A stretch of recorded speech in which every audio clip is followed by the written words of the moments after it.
Hi, boys and girls. It's Mrs. Johnson. I'm going to be reading a story today. The story is called Two Ways to Count to 10. This is a Liberian folk tale, so it's been retold many times over the years. This is retold by Ruby Dee. Two Ways to Count to 10.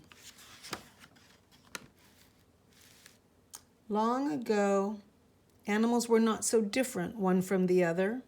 They were different colors, shapes, and sizes, just as they are today. But they lived together in friendship and in peace. The leopard was king, rich beyond telling, mighty in his power and wisdom. All the animals respected and loved their king.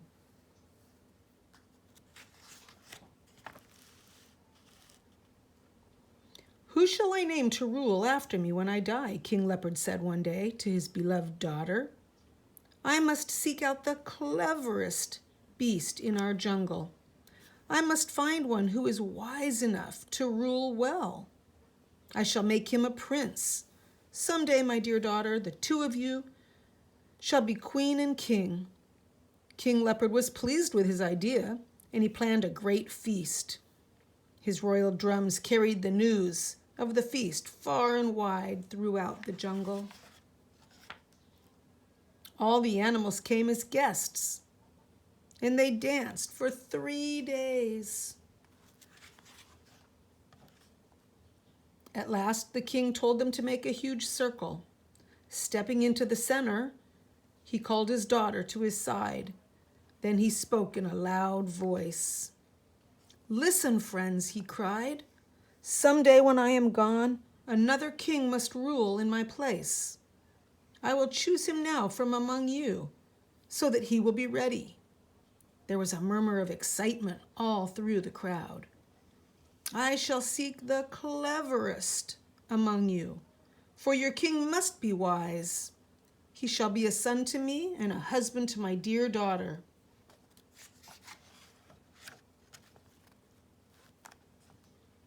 Shouts came from the eager guests at the king's feast.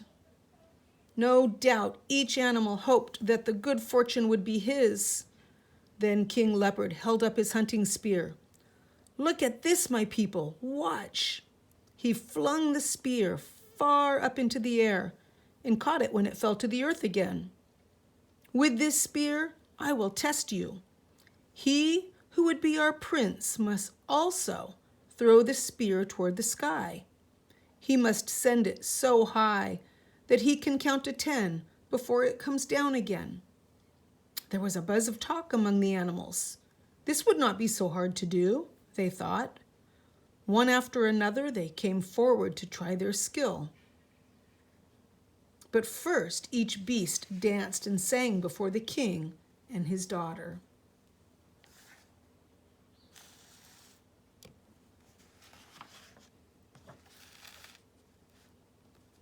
"I will be first," said the elephant, pushing all the other beasts out of the way. The elephant danced clumsily. He was very big, and his body was heavy. With his trunk in the air, he trumpeted all the fine deeds he would perform if he were king. "I will be king. I can do this thing," he said.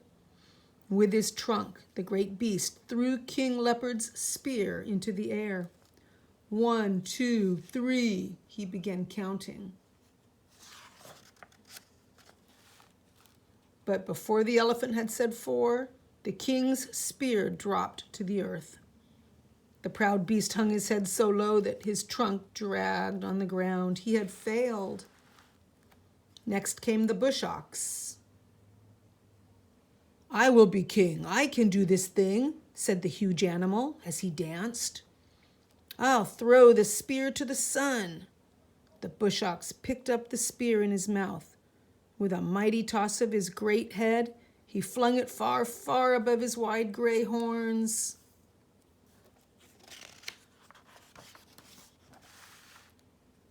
"1, 2, 3, 4, the bush ox counted.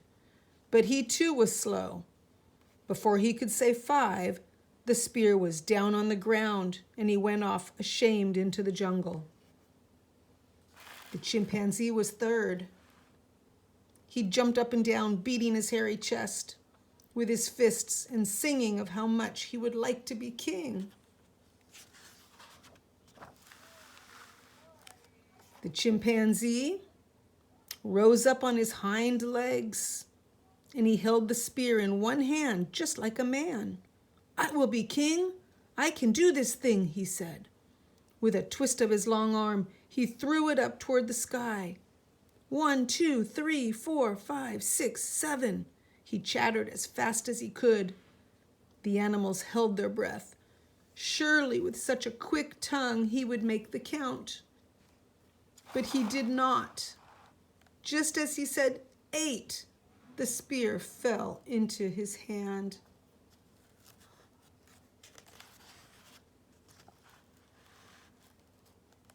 Then the crowd parted as the lion stepped majestically into the center of the circle.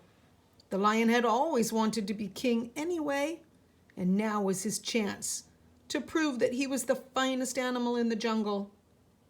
With a fling of his mighty mane, he danced and sang of his royal intentions. "I will be king. I can do this thing," he sang. Do you think it's going to be the lion? The lion going to be king of the jungle?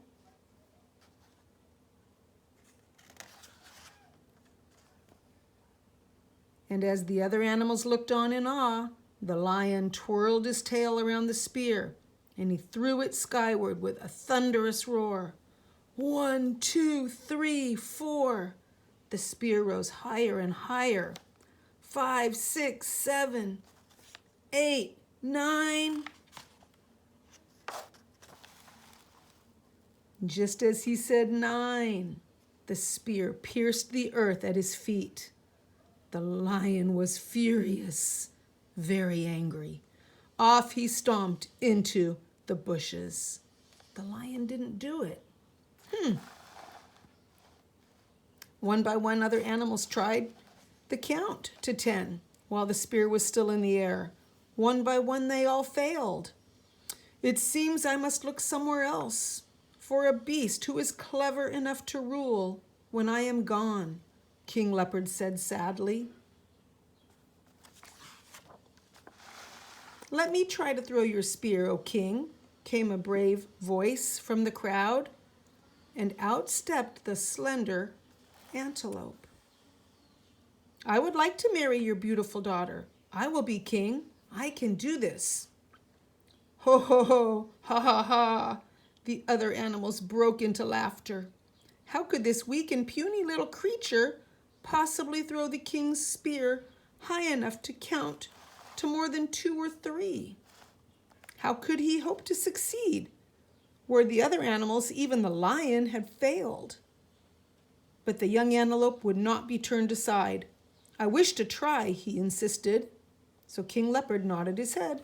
"Who can say what any creature can do until he has tried?" The king said to the crowd, "The antelope may throw the spear." So the other animals moved back to give him room. When the antelope danced, King Leopard's daughter was very pleased. His steps were more graceful than all the other animals. With a toss of his head, he flung the spear far up into the air.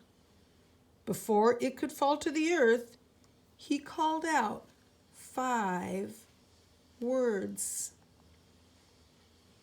5 words. What do you think he called out? I want you to pause the video right now. Hit the pause button. See if you can count to 10 only using 5 words. Let's see if the antelope was able to do it. As soon as you're ready, hit the play button.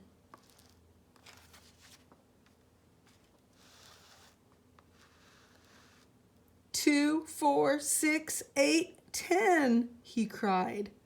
"I have counted to 10. King Leopard did not say how the count was to be made." 2, 4, 6, 8, 10. That's 5 words.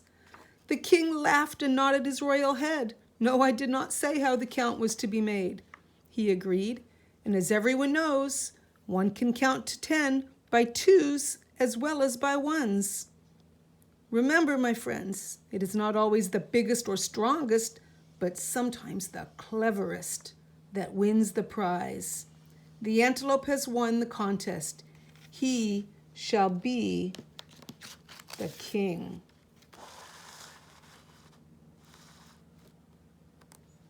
At the wedding feast with the king leopard, he gave his daughter. The other animals all cheered their clever new prince. There they are. The end. All right. See you next time, boys and girls.